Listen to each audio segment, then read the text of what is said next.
Bismillahirrahmanirrahim. Assalamualaikum warahmatullahi wabarakatuh. Alhamdulillahi rabbil alamin. Wal aqibatu lil muttaqin wala udwana illa 'alal zalimin. Asyhadu an la ilaha illallah wahdahu la syarikalah wa ashhadu anna sayyidana Muhammadan abduhu wa rasuluh alladzi la nabiyya ba'dah. Allahumma fasalli wa sallim wa karrim wa majid ala sayyidina wa nabiyyina wa syafi'ina wa zuhrina wa maulana Muhammad. Qala Allah ta'ala, a'udzu billahi minasy syaithanir rajim. Bismillahirrahmanirrahim. Rabbi shrah li sadri wa yassir li amri wahlul 'uqdatam min lisani yafqahu qawli. Wa qala Allah ta'ala, Rabbana zidna ilma warzuqna fahma. Wa qala Rasulullah sallallahu alaihi wasallam, man kharaja fi talabil ilmi fa huwa fi sabilillah. Sadaqallahul azim wa sadaqa rasuluhun nabiyil karim. Wa nahnu ala dzalika minasyahidin wasyakirin walhamdulillahi rabbil alamin. Ibu-ibu yang dirahmati Allah, bersyukur kita kepada Allah dengan ucapan alhamdulillahi rabbil alamin. Banyak kita sholawat dan salam kepada Rasulullah. Mudah-mudahan nantinya Rasulullah berkenan memberikan kepada kita semua yang hadir, khususnya sahibul bait di rumah ini, keluarga kita di rumah, adalah syafaatul uzma di yauma la yanfa' malun wala banun illa man atallaha biqalbin salim. Amin ya rabbal alamin. Ibu-ibu yang dirahmati Allah Subhanahu wa taala, adapun yang ingin disampaikan pada kesempatan yang mulia ini ada perkataan dari sahabat Rasulullah sallallahu alaihi wasallam yang juga merupakan adalah khalifah yang kedua dalam sejarah perkembangan Islam, peradaban Islam, yaitu yang bernama Umar bin Khattab. Sayyidina Umar bin Khattab radhiyallahu anhu wa ardhah. Terdapat dalam kitab Nasahilul Ibad, karangan nasihat untuk hamba. Kita inilah hamba, tapi apakah hamba Allah tak tahu, nantilah kita tengok. Ya, siapa pengarangnya? Adalah ulama yang berasal dari tanah air, lama menuntut ilmu di Mokkah, yang bernama Al-Imam Asy-Syaikh An-Nawawi Al-Bantani, Banten. Apa kata Sayyidina Umar di situ, Bu? Yaitu kata beliau, innallaha ta'ala katama sittah minal khisal fi sittati minal asya. Apa pahamnya? Sesungguhnya Allah Ta'ala menyembunyikan 6 perkara di atas 6 perkara. Allah Ta'ala menyembunyikan 6 perkara di dalam 6 perkara. Apa hikmahnya? Tentu ada hikmah di dalamnya yang dapat kita petik nantinya dan akan dijabarkan dalam kesempatan yang mulia ini. Yang pertama, kata Umar bin Khattab, kata marido fi ta'ah, Allah menyembunyikan ketaatan seseorang hamba, kita inilah, dalam sebuah ibadah. Saya ulangi, Allah menyembunyikan ridhonya dalam suatu ibadah. Maksudnya apa? Kita tidak tahu mana ibadah yang kita kerjakan, baik wajiblah dulu solat, mana sebenarnya ibadah tu yang yang tinggi pahalanya, yang besar pahalanya, dan bakal diterima oleh Allah Subhanahu wa taala. Allah sembunyikan itu. Satu pun di antara kita tidak tahu mana di antara solat yang 5 waktu ini yang dia solat itu bakal diterima. ibadah-ibadah kita bakal diterima oleh Allah Subhanahu wa taala. Andai solat asar yang kita kerjakan sekarang, selesai kita taklim ni, ditunjukkan Allah lah inilah solat yang bakal diterima, maka orang tentunya tidak akan ondak mengkorojokan, bahkan menyepelekan solat yang 4 waktu lagi. Solat zuhur, solat maghrib, solat isya, solat subuh. Andai Allah tunjukkan solat subuh itulah yang bosak pahalanya, ya kan? Dan bakal diterima oleh Allah Subhanahu wa taala, maka kita akan meninggalkan ibadah-ibadah atau solat-solat yang lain. Itulah dia paham. Jadi Allah sembunyikan itu semua di antara makhluk-makhluknya. Mengapa? Supaya kita ni termotivasi dalam beribadah kepada Allah Subhanahu wa taala. Supaya jangan pilih ini solat asar, solat zuhur ni kociknya pahalanya, tak usah. Solat isya ni sikitnya pahalanya. Makanya orang nanti kalau Allah tunjukkanlah ganjaran pahalanya, bakal solat itulah yang akan diterima, maka orang-orang hamba-hamba Allah kita inilah tak akan ondak lagi mengerjakan amal ibadah yang lain. Nah, ibu-ibu yang dirahmati Allah Subhanahu wa taala, maka Allah sembunyikan itu. Jadi makanya kalau kita nang beribadah ni, apalah yang kita gapai adalah ridha Allah. Maka saya kalau ditanya orang, Ustaz, apanya ganjaran pahala orang yang melaksanakan puasa Senin Kamis? Saya bilang, kerjakan sajalah Bu, cukup dengan rukun dan syaratnya, beribadah karena Allah, mudah-mudahan diterima oleh Allah Subhanahu wa taala. Karena apapun ceritanya kita beribadah ni ujung-ujungnya lillahi taala. Usolli faradul asri arba'a raka'atin mustaqbilal qiblati lillahi taala. Semua kena Allah Subhanahu wa taala. Jadi semuanya disandarkan kepada Allah Subhanahu wa taala.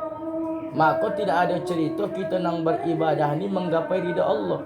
Kalau apapun ibadah yang kita kerjakan tu, kalau Allah ridha, maka kita insya-Allah meraih surganya Allah Subhanahu wa taala. Inilah yang ditanamkan oleh ahli-ahli sufi. Apa dah? Ilahi anta maksudi wa ridhaka matlubi. Ya Allah, engkau yang kutuju dan ridhamu yang kumaksud. Inilah yang menjadi sebuah konsep orang-orang ahli sufi, orang-orang tasawuf, termasuklah yang kita kenal dengan seorang ahli sufi perempuan wanita yang bernama Rabiatul Adawiyah. Ilahi anta maksudi wa ridhaka matlubi. Ya Allah, engkaulah yang kutuju dan ridhamu lah yang kutuntut. Ya. Apa pahamnya? Rabiatul Adawiyah berpaham, andaikan Allah Subhanahu wa taala menginginkan kita masuk neraka kita. Andaikan Allah Subhanahu wa taala menginginkan kita hambanya masuk surga kita. Maka beliau mengatakan, ya Allah, andai ibadah sujudku, seluruh ibadahku ni semata-mata aku hambamu ini ya Allah, sampai basah sajadahku, hanya aku beribadah kepadamu, solat, puasa dan sebagainya, hanya ingin dimasukkan ke dalam neraka-Mu ya Allah, maka jauhkan aku dari neraka. Paling tidak ya Allah, jadikan surga-Mu ya Allah panas. Begitulah kata Rabiatul Adawiyah.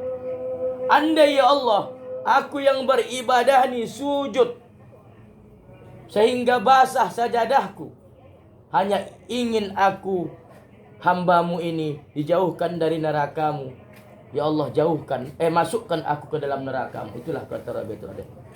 Ya Allah, aku yang beribadah ni adalah hanya menuntut ridho-Mu. Maka kita jangan memilih-milih dalam beribadah. Ini puasa ini kocik ni pahala ni bos. Maka tidak ada istilah kita yang namanya dalam hidup ini memilih-milih ibadah. Kerjakan aja, nampun timbuk lepas syarat rukun.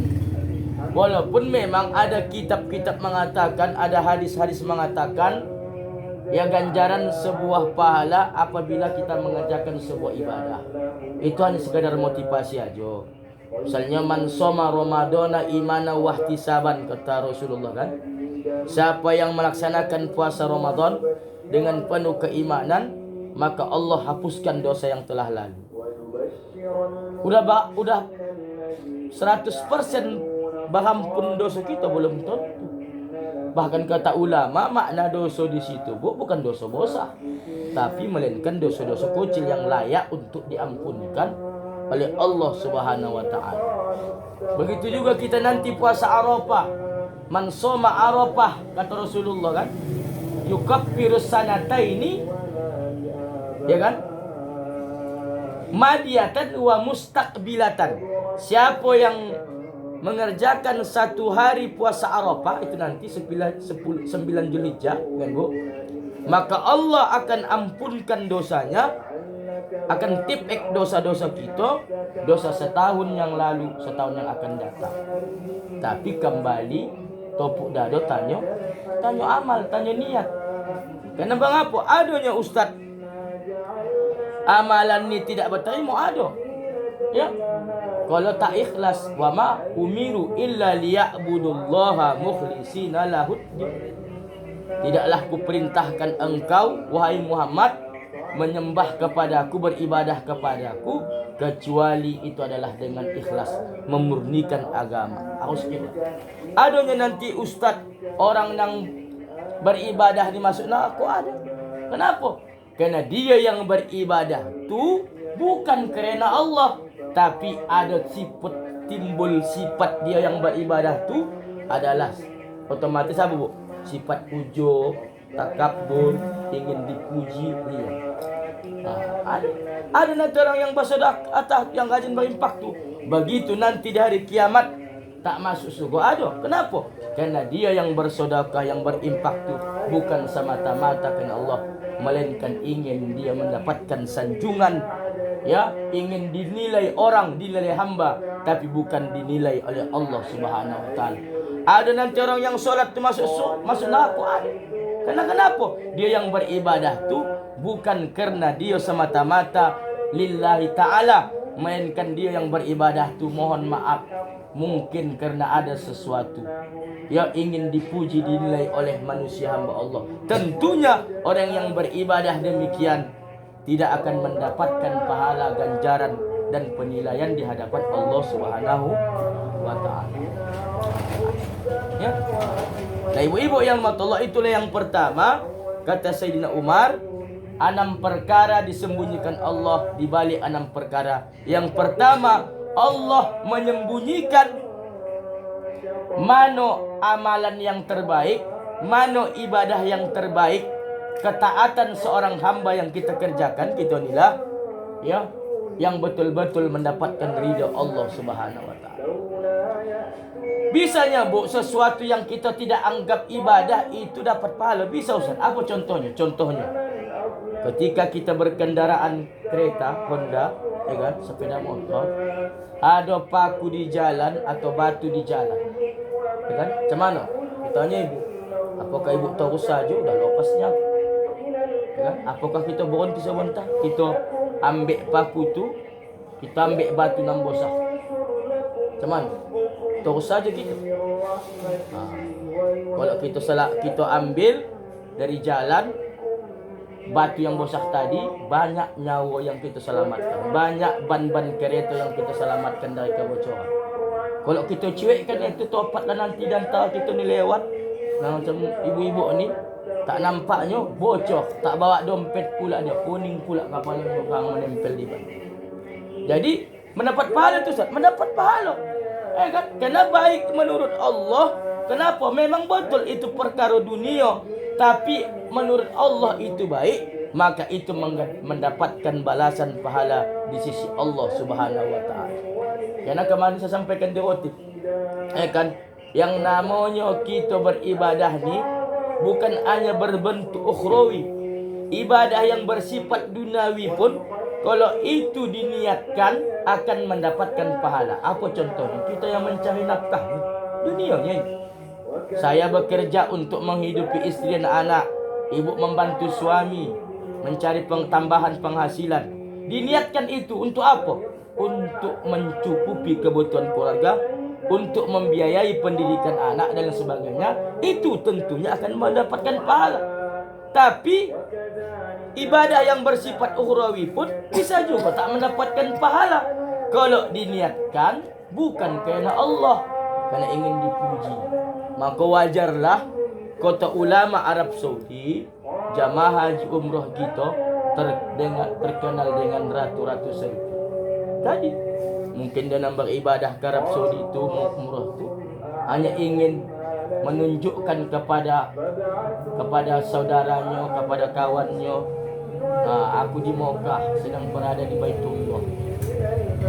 Maka saya bilang kan, boleh hanya itu diposting, tapi melihat situasi dan kondisi. Tujuannya, kalau dia mungkin orang trapel ingin mengajak orang supaya masuk ke trapel. Tapi kalau kita apa yang cuma jamaah, apa tujuan kita?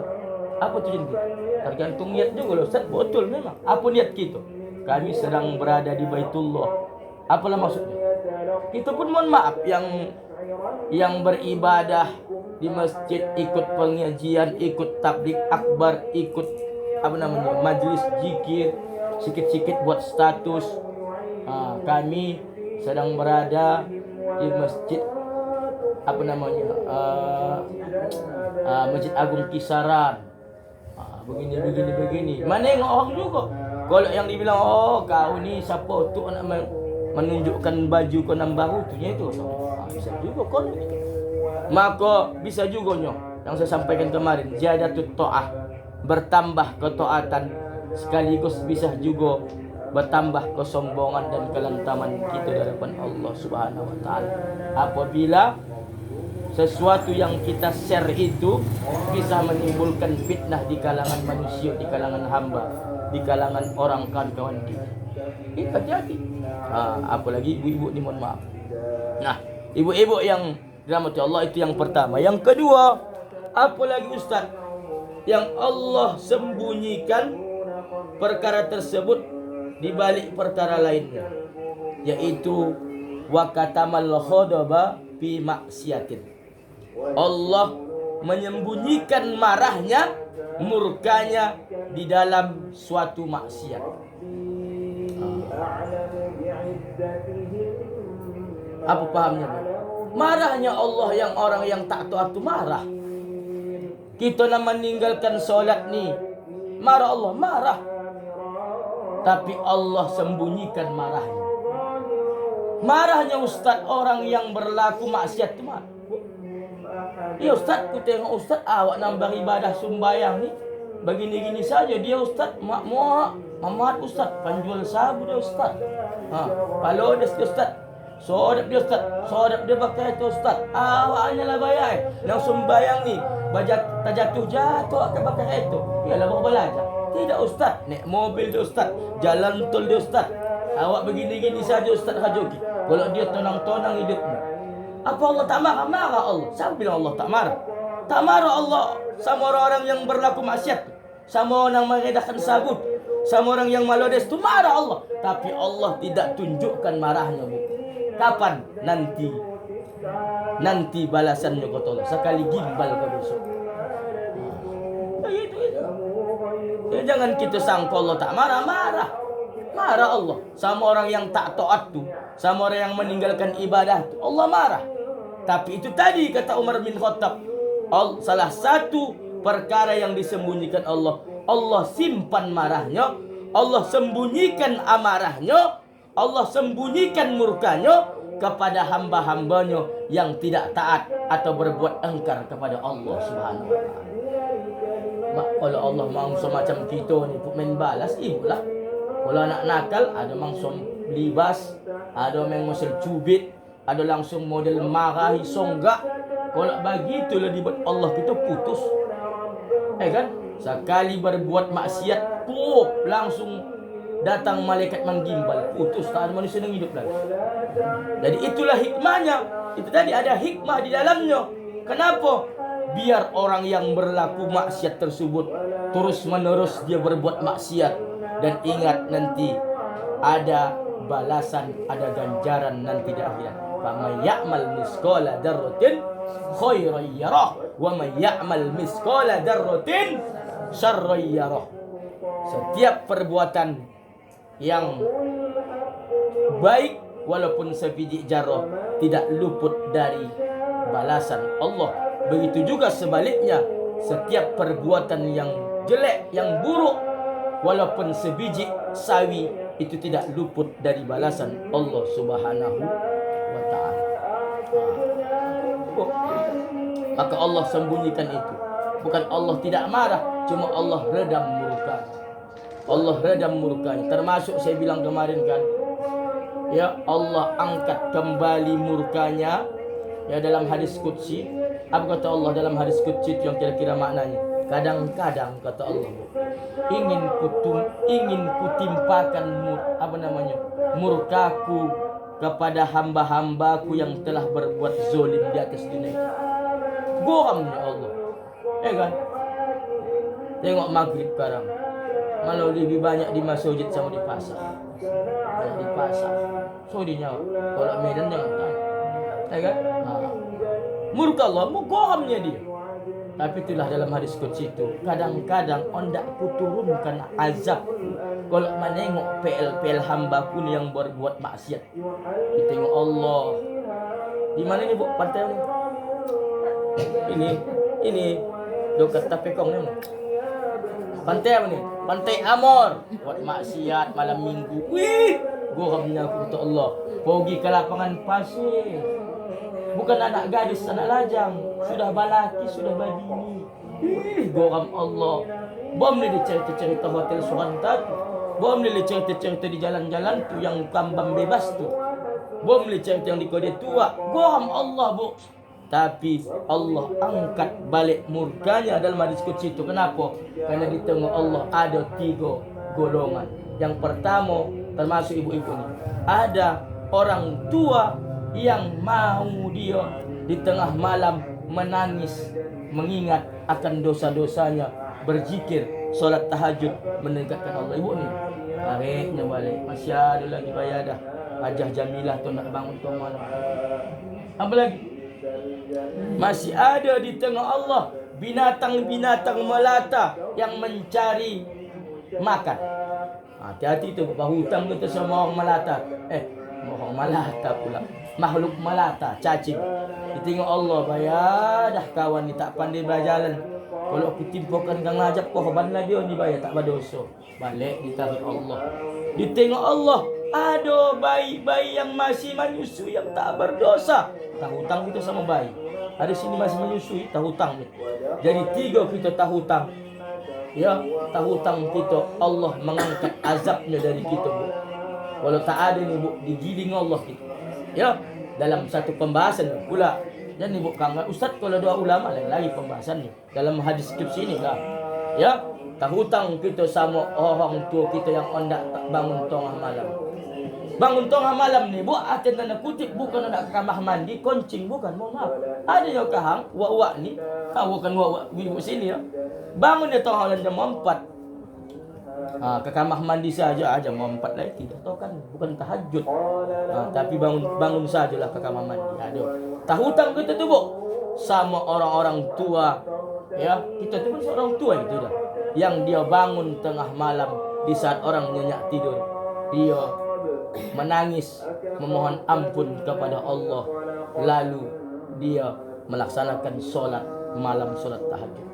Kita tak hutang sama makhluk-makhluk melata tadi, cacing tadi, dan tak hutang kita sama anak-anak bayi tadi yang masih menetek sama tak hutang tadi.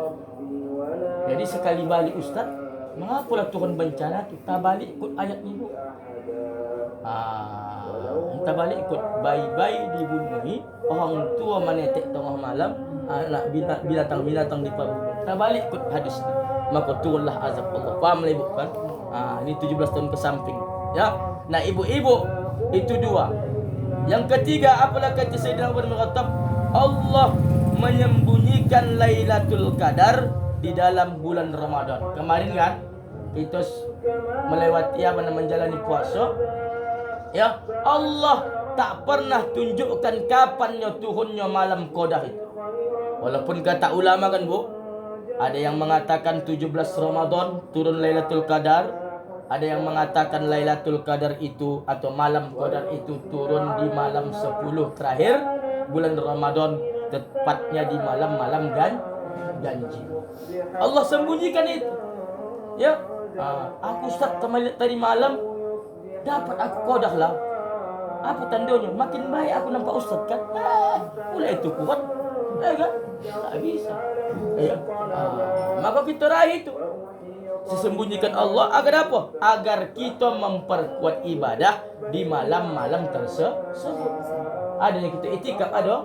Alhamdulillah. Maka Allah sembunyikan itu. Maka kita raihlah kemarin di bulan Ramadan 10 malam terakhir kita perkuat ibadah kita. Ibadah apapun namanya. Baik itu solatnya, baik itu baca Qurannya, baik itu zikirnya, iktikaf di masjid. Kita niatkan ibadah.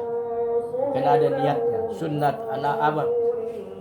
Nawaitu sunnatan iktikaf fil masjid lillahi ta'ala. Makanya kan heran nak Bu. Kita Ramadan ni nak meraih keutamaannya kita kan. Terutama di 10 malam-malam terakhir. Tapi apa yang terjadi? Di situnya sibuknya awak. Disuruh Allah, disuruh Rasulullah kita menghidupkan malam-malam Lailatul Qadar. Kita pun sibuk menghidupkan malam-malam Lailatul Bakar. Betul tak? Tak ada lagi. Kan Bu? Memang betul Ustaz. Kalau dulu kita bakar, sekarang tidak Ustaz. Canggih. Mixer, suara mixer. Kadang orang ada rumah. Ada lagi kita masak-masak kue ada? Tak ada ya? Tak ada. Alhamdulillah. Tapi tunggu sekarang Bu, memang tak ada malam Lailatul Qadar, Lailatul Bakar, tapi Lailatul Pasakh. Banyak orang dipasang ya Allah. Ya. Begitu sampai titik silo penuh. Sekarang waktu dah pakai jilbab, pakai mungkin dia nak ke masjid raya, singgah dia gagal nampak baju murah. Tak jadi tahu. Ya kan? Iya, mengajak Lailatul Bakar. Maka cerita Lailatul Bakar ni memang itu tadilah disuruh awak hendak mengajar keutamaan, kita pun sibuk dan lain sebagainya. Gara-gara tadi nak menyiapkan menyambut akhir raya. Terakhir pun tidak fokus beribadah. Hati-hati kita. Sibuk. Jangankan malam Lailatul Qadar Bu, 10 malam pertama atau dari malam pertama kita pun banyak terganggu, terutama di malam 27. Hidup mahocun ke sana kemari, terganggu kita beribadah. Saya pun dah korban tu Bu. Bagi tu nak berangkat saya sampai di Ramadan 2 tahun lalu itu, tak sengaja lah budak tu dilemparkan lagi kereta saya terkejut. Tahu lah nak ada gila-gila kan, mengapa kau lempar aku? Ya. Tak sengaja wak.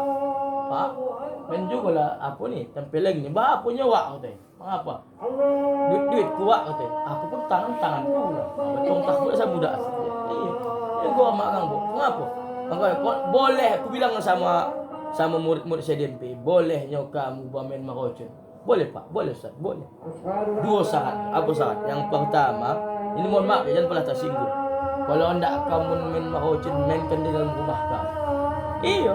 Tidak gang main marocun dia dimainkan di rumah orang. Kita pun dulu zaman-zaman saya coach dulu kalau main apa namanya ini pakai Maryam ni di samping rumah awak.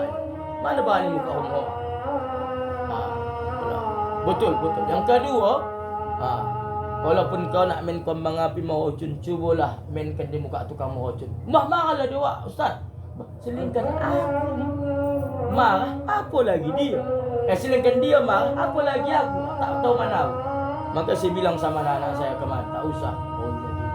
Kena tengoklah buat apa yang terjadi. Terganggu kita beribadah. Maka ini sebut tanggung jawab kita ini. Walaupun hendak kita meriah, sekadar-sekadarnya saja, sekadar memeriahkan. Jangan pada sampai membuang-buang duit kita. Apa yang kita kejar? Yang kita kejar di puasa itu di Ramadan itu adalah keutamaan daripada malam-malam Lailatul Qadar. Nah, yang keempat, ibu-ibu yang dirahmati Allah, apa lagi yang Allah sembunyikan tak Allah tunjukkan sama kita hambanya, yaitu Allah menyembunyikan para walinya di tengah-tengah manusia. Ya, jangan kita sanggup